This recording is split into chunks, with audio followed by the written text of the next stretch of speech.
We're talking to Kwame Leo Lillard, and the topic is U.S. colored troops and the Battle of Nashville. And of course, Brother Lillard, during this last segment, let's talk about the troops and the Battle of Nashville. And I think you've already indicated how significant Nashville was. But let's get into a discussion about the battle itself. Okay. The battle occurred on two major days, December 15th, December 16th, 1864. Now, the war had been going on for 3 years at that point, 3 years.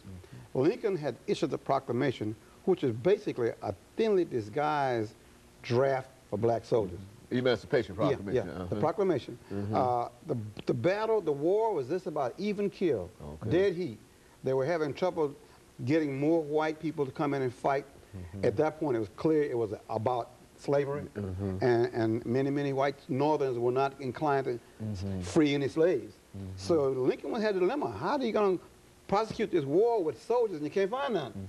So he had a ready ample supply of 200,000 strong,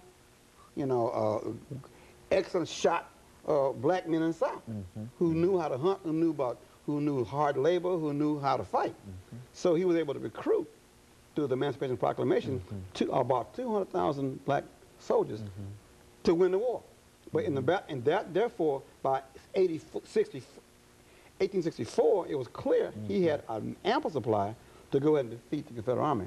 In Nashville, the battle had gone from Chattanooga to Murfreesboro to Franklin and finally to Nashville. So Nashville was the final crowning battle. And unlike the other battles, it didn't happen in the field. It didn't happen like Gettysburg in the middle of nowhere. It happened right inside the city.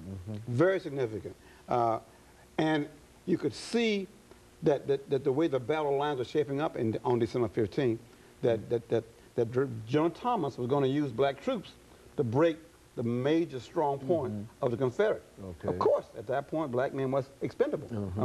But that's what the black men did. They used their bodies at near the fairgrounds here in Nashville. Cannon fodder, they call it.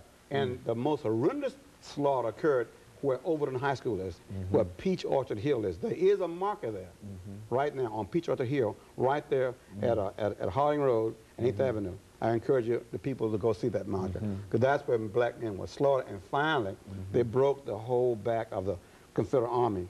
And on December 16th, the white troops came in and mopped up what was left of the Confederate positions about Shies Hill, in the Green Hills area.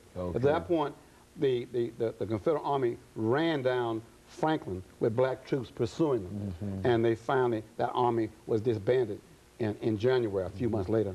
And of course, we all know in April by that time, once